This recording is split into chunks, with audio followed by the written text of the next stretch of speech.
पूरे अमेरिका भर में एक ही खबर फैली हुई थी कि आसमान में सभी ने उड़ने वाले यूएफओस को देखा है।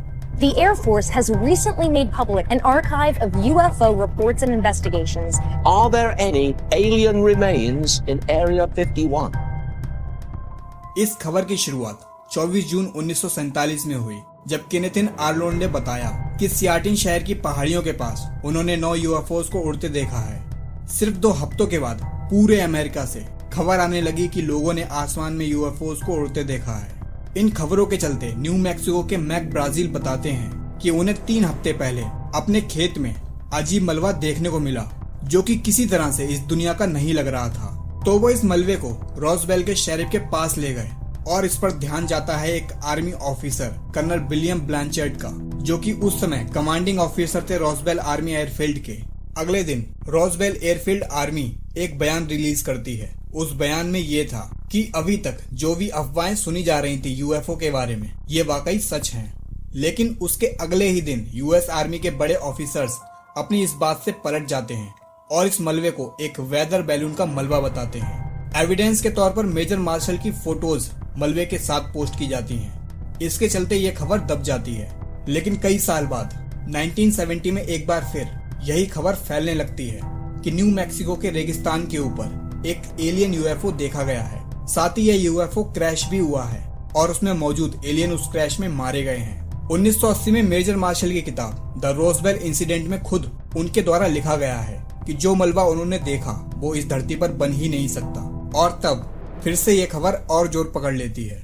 अलग अलग तरह की बातें सामने आती हैं, जिसमें से एक ये कि जो यूएफओ क्रैश हुआ था उसमें एक जिंदा एलियन यूएस आर्मी को मिला और आर्मी ने उस एलियन को एक टॉप सीक्रेट जगह पर रखा हुआ है। और कुछ लोग तो आज तक यही मानते हैं कि वो एलियन आज भी उसी टॉप सीक्रेट जगह पर कैद है और यूएस आर्मी उस पर शोध कर रही है ताकि उनकी एलियन टेक्नोलॉजी को हासिल कर सके। और जहां इस एलियन को रखा गया है उस एरिया को कहते हैं एरिया 51। तो आज इस वीडियो में हम जानेंगे कि क्या वाकई area 51 top secret alien research facility है। एरिया 51 असल में यूएस आर्मी की एक फैसिलिटी है जो कि रेगिस्तान के बीचों बीच बना हुआ है। एक 240 किलोमीटर का हाईवे सिर्फ इस एरिया के पास से गुजरता है और इस हाईवे पर एक भी पेट्रोल पंप नहीं है। दिन में यहाँ रेगिस्तान का तापमान होता है 40 डिग्री। इकलौता सिर्फ एक गांव एरिया 51 के पास है जिसका नाम है रेचल। और इस गांव की खास बात यह है कि यहाँ सिर्फ 54 लोग ही रहते हैं। जी बिल्कुल, सिर्फ 54 लोग। इस एरिया को इतना आइसोलेटेड करने के पीछे रीजन सिर्फ ये था कि ये एरिया अमेरिका का लार्जेस्ट गवर्नमेंट कंट्रोल्ड एरिया है, जो कि पूरा का पूरा 12,000 स्क्वायर किलोमीटर अंडरग्राउंड है। इस लैंड का नाम है Nevada test and training range यानी NTTR। इस फैसिलिटी के पास एक और रेस्ट्रिक्टेड एरिया मौजूद है, नवेडा टेस्ट साइट, जहां न्यूक्लियर टेस्ट हुए थे। इसीलिए यहाँ जाना आम जनता को बिल्कुल रेस्ट्रिक्टेड है। इतना ही नहीं, इसके ऊपर से प्लेन्स तक नहीं गुजर सकते। इसके बॉर्डर पर आपको ये वार्निंग साइन के बोर्ड्स देखने को मिलेंगे।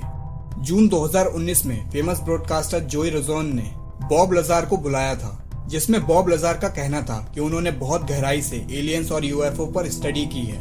साथ ही इनका ये भी कहना था कि एरिया 51 में ये एक काम करने वाले रिसर्चर थे। वहाँ इनका काम था कि एलियन टेक्नोलॉजी को रिवर्स इंजीनियर करना और हमारी आज की टेक्नोलॉजी को और ज्यादा डेवलप करना। इसी ब्रॉडकास्ट को सुनने के बाद एक मैटी रॉबर्ट नाम का लड़का इंस्पायर हुआ और उसने सोचा कि ऐसा क्या टॉप सीक्रेट मिशन हो रहा है एरिया 51 में। तो इसने एक फेसबुक इवेंट क्रिएट किया जिसका नाम था storm area 51 they can't stop all of us. इस इवेंट में इसने लिखा 20 सितंबर 2019 के रात के 3 बजे सभी साथ मिलेंगे एरिया 51 में। असल में ये मजाक में बनाया गया एक इवेंट था, लेकिन इस इवेंट में करीब 2 मिलियन यानी 20 लाख लोगों ने ज्वाइन भी किया, जिससे मैटी डर गया और यूएस गवर्नमेंट से माफी भी मांगी कि ये बस एक जोक था। लेकिन आपने अगर गौर किया हो तो एक बात ध्यान देने वाली है कि जिस जगह पर न्यूक्लियर टेस्ट और बड़े बड़े हथियार टेस्ट किए जाते हों तो वहां जाना कितना सही है। ये भी एक बड़ा रीजन है कि गवर्नमेंट इस एरिया को रेस्ट्रिक्टेड रखती है। इस जगह का निर्माण कोल्ड वॉर के टाइम पर किया गया था। इसे बनाने का रीजन था कि एज ए टेस्टिंग और डेवलपिंग एयरक्राफ्ट्स यानी हवाई जहाजों को टेस्ट करना। इसी वजह से 1950 के स्पाई एयरक्राफ्ट की टेस्टिंग हो पाई। तो जब आर्मी के इतने इंपॉर्टेंट हथियार को टेस्ट किया जाएगा तो एक आम सी बात है कि इस एरिया को टॉप सीक्रेट ही रखा जाएगा। इसी वजह से ये मुद्दा हमेशा ही उछलता रहता है। वो कहते हैं ना कि जहाँ कहीं पर भी जानकारी की कमी होगी तो वहाँ ऐसी अजीब तरह की बातें फैलेंगी। तो किसी भी बात पर विश्वास करने से पहले उसे परखें और उस चीज की जानकारी प्राप्त करें। वीडियो अच्छी लगी हो तो लाइक करें और चैनल को सब्सक्राइब कर लें। मिलते हैं नेक्स्ट वीडियो में।